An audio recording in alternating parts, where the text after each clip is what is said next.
Hey all, I'm on here to talk about why habits need to start small and how we can think minutely when it comes to habit setting. I think we can all agree that healthy habits are incredibly important to our mental health and general level of happiness. It's said that a little over 40% of human behavior is habitual. So whether you realize it or not, you already have a set habits that you do every day. In fact, it makes up a huge chunk of your behavior. If we aren't careful, habits can lead to really unhealthy coping mechanisms, repetitive and cyclical behavioral patterns that create more chaos and stress. Eek. Who wants that? Nobody. So unhealthy habits can have a huge negative influence on your life. And by not focusing on creating healthy habits, you're missing out on so many positive changes you could be making today that compound to have a huge positive influence on your future. I see it a lot with the teachers that I work with. They have a lot going on. They're not paying attention to the habits that they have created inside and outside of the classroom. And it kind of spirals into constant negative thinking, emotional overwhelm, and eventually burnout. So they've created these unhealthy habits, and it's really not their fault because it is really, really easy to create unhealthy habits. Unhealthy habits tend to be easy to create, and they feel good right away. But they cause issues and unhappiness over the long haul. These habits look like planning lessons the same day, easily slipping into emotional overwhelm, unhealthy eating, lack of exercise and movement, social isolation. So when I was creating the Meet the Needs workshop series, I decided that the first workshop was going to be all about habits because they are so essential to succeeding in the classroom and succeeding, feeling happy, being healthy in your outside life outside the classroom. The first workshop in the workshop series will show you exactly how to create better habits and make sure that they stick over the long haul. If you want more info on the workshop, just drop a comment and I'll follow up with you after this live. So one part of creating habits that stick is making sure that you start teeny, tiny. You want to start small, so small. You want to start so small that it is impossible for you to not do the behavior. And this is based off of BJ Fogg's Tiny Habits method. So BJ Fogg is a Stanford behavioral scientist, and he wrote the book Tiny Habits, which the book is really, really good if you want to dive into habits and you want to read about them.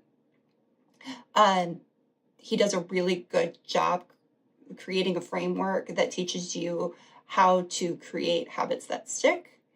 And a lot of the research, the methods that I use in the Power of Habits workshop, I pulled from BJ Fogg's and James Clear and Charles Duhigg, which are like the grandfathers of, or the experts on habit setting. So BJ Fogg says, okay, we need to start small. If you're going to try to make a habit, you have to start tiny.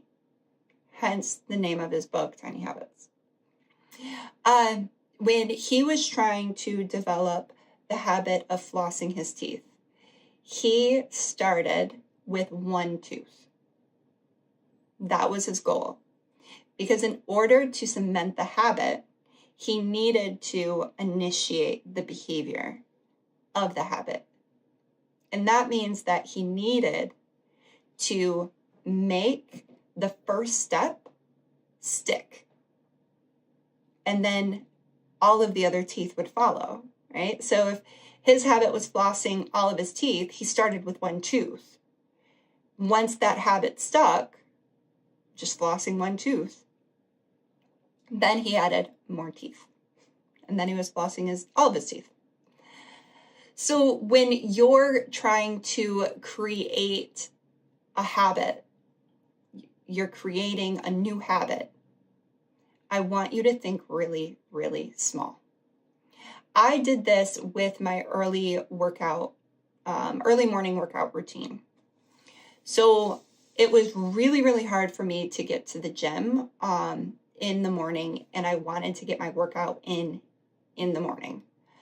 I wanted it to be before school because it did so much for my mood and my cognitive performance that I knew it was a habit that I wanted to stick.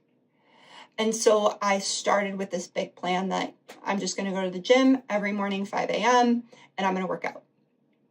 And motivation carried me for a little bit. It was about 2 weeks, 3 weeks.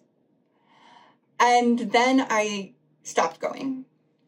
And I stopped going because I'd get up and then I'd be like, oh my gosh, it's just going to take me so much energy. And I don't know what I'm going to do when I get there. Am I going to run? Am I going to lift weights?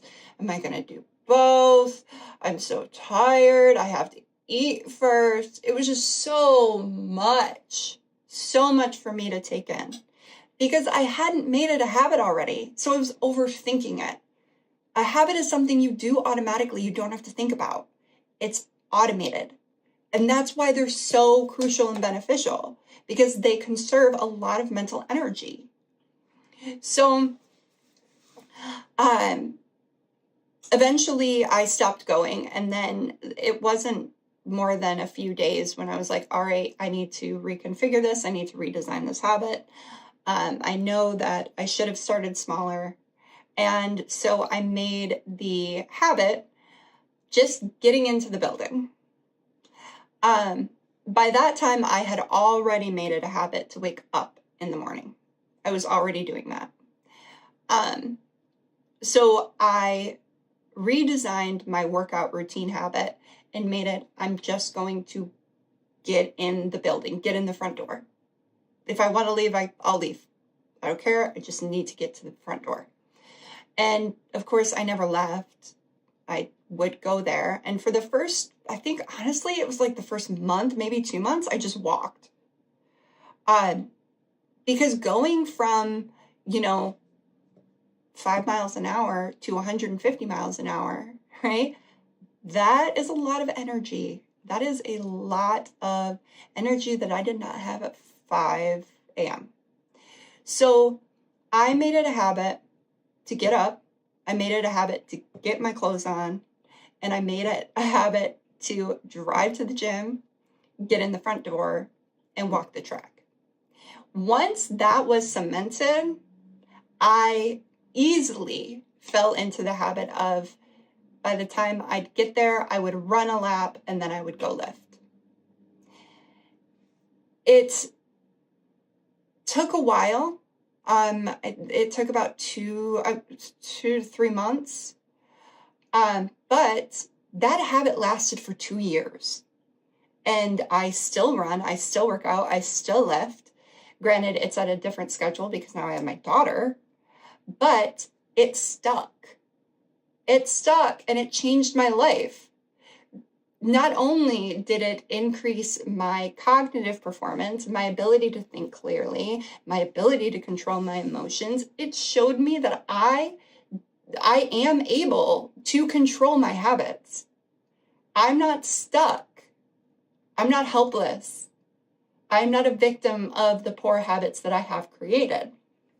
So it was one of the most transformative things I think that ever happened to me. And that's why I made it the first workshop, because it is so, the potential is just so big. And with the crisis that we're in with education, I do think that teachers need I hate this phrase. I absolutely hate it. They need every tool in their toolbox to be sharp, right? So that means routines, organization, transitions with your students.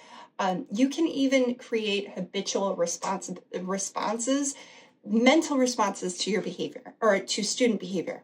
That means that you can literally see a student behavior that would normally have triggered you and change the habit response so that you're no longer triggered.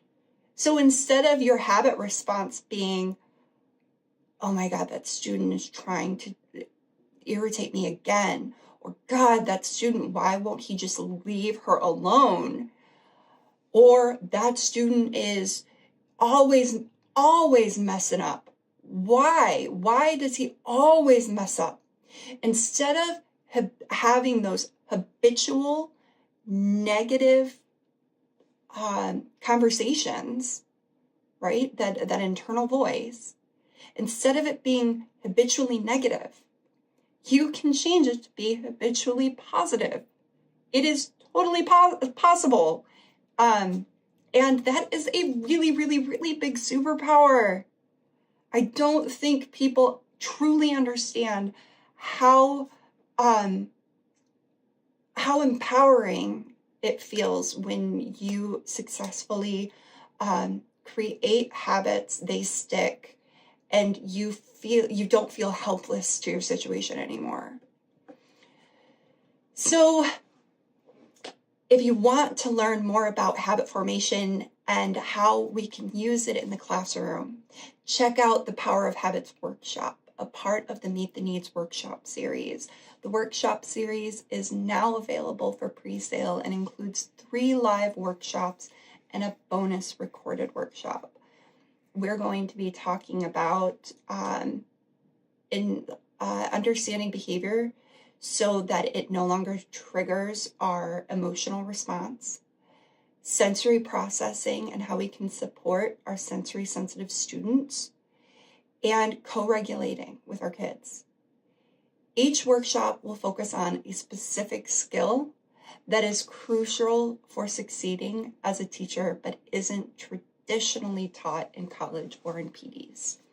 If you love dynamic experiences like storytelling, mind mapping, self-reflection, and collaboration, this workshop series is for you.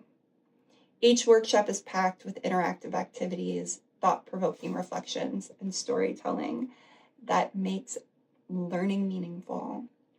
If you want more information, comment below, or you can head to my website, teachingtoariot.com, and go to the tab, the workshop series. I will see